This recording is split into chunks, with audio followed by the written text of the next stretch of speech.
Skam je ngelemang ni 2 kali setahun. Idul Fitri, Idul Adha. Kita nak ada tambah lawan kak tahun-tahun baru.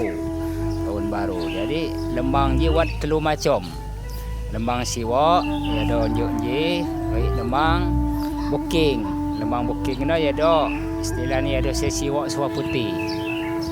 Jadi ya tapi kon ya ada selipok booking. Kita mandi terbatok lawan pacung lemang. Tambah lemang cokorot. Lemang cokorot je ada gelepong bias, ada ti kekok kopai tepai terbatok lom pacung. No lemang cokorot. Cuman jarang senyani. Mani melamon mak pandai lain hak mak demon lain. Ki ngani ni jak bangi ni. Nah cuman lamon semak pandai yang ni. Nah jadi ki lemang siwak je. Suwa-suwa jejok. Jejok ni ada saya pakai ya sakaya ya ada istilah ni pakai doyan baik pakai rendang jejok ni ya no sai aduh jadi tradisi ni adat.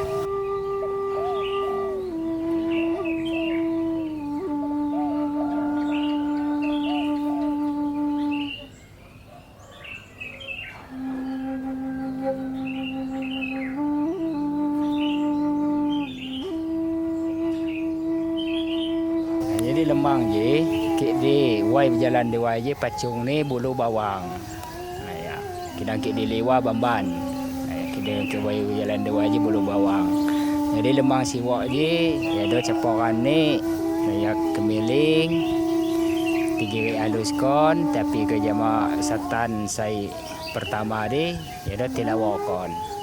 Ya no, apa tiko pada pacung ni, saya selesai jano ya do apa itu kini wai setan.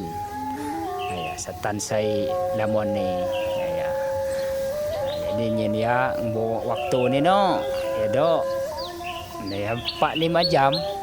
Ya. Pai masak ni kiaga sempurna ni.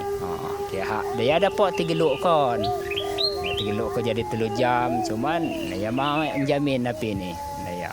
Mungkin lawat saya mutung.